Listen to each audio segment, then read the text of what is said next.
Motor Week is made possible by Rock Auto and Tire Rack.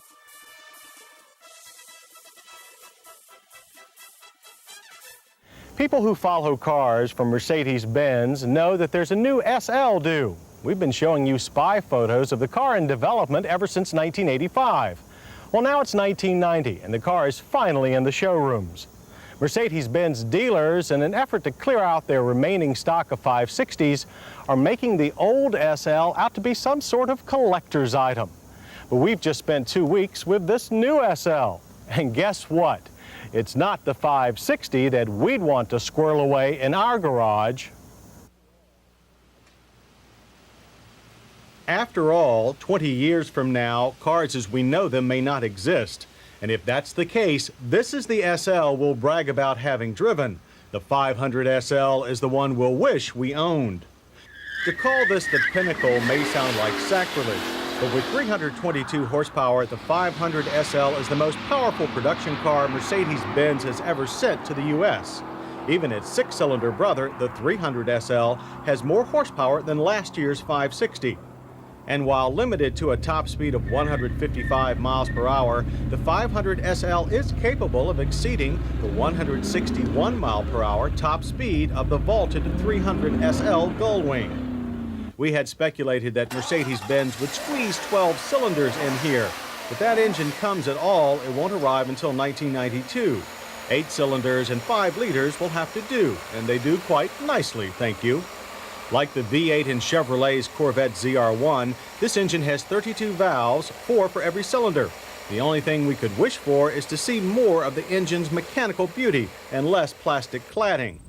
It's fun to put the engine's power to the ground with great smoking stripes, but using a gentle foot is the fastest way to get to the end of the quarter mile.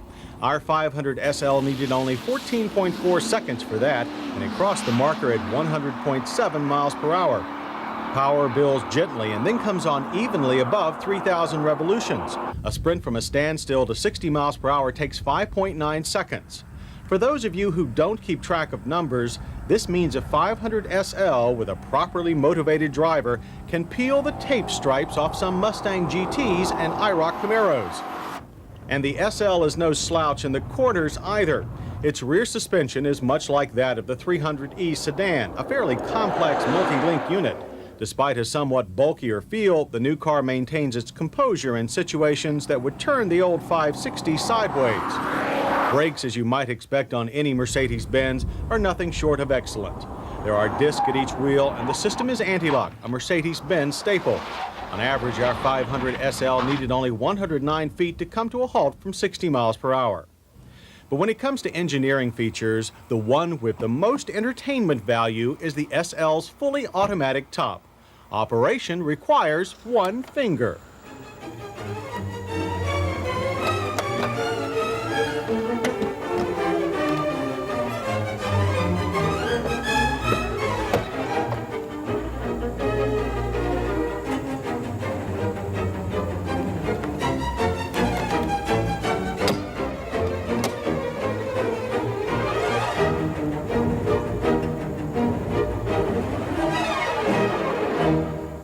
It would be a shame to fit the factory hardtop.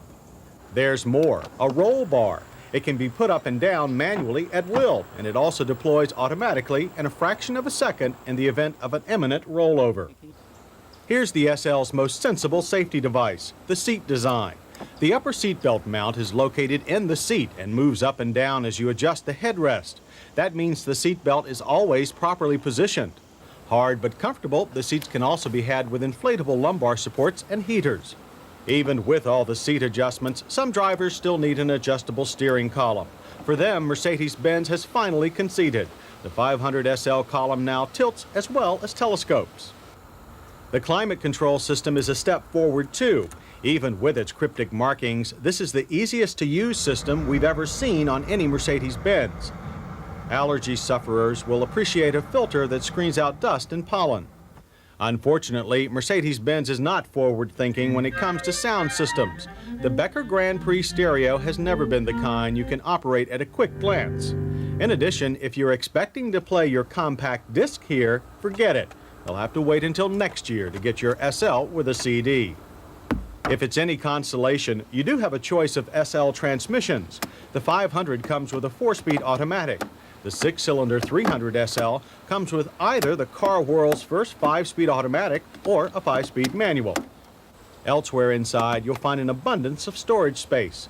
There's a compartment for glasses at the top of the dash, which, like all storage areas, work with a central locking system to keep items secure when the top is left down.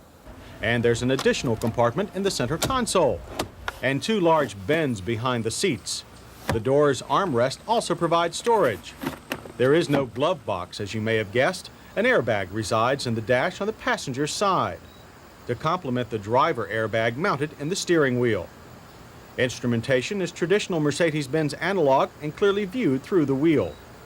Overall, the interior is a nice and warm place to be.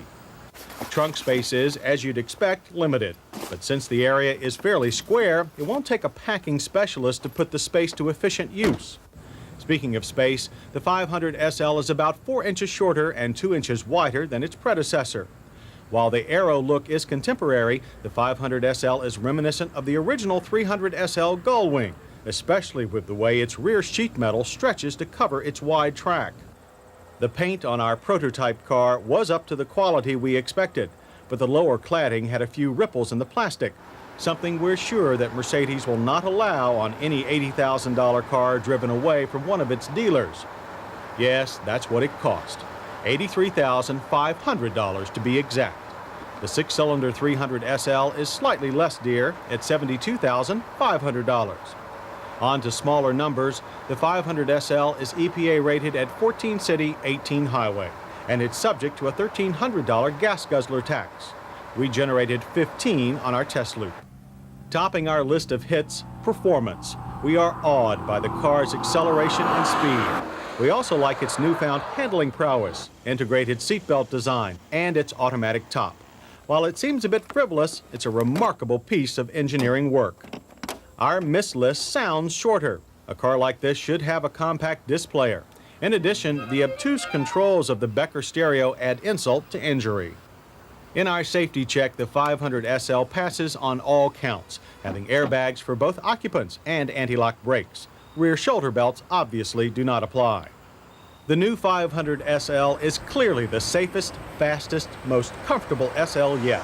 Mercedes-Benz will try to top it in the years to come by adding things like traction control, automatic damping suspension, and of course the V12. But one wonders if gas prices and the economy will hold out long enough for that. The 500 SL is the greatest yet, and it may end up being the greatest SL of all time.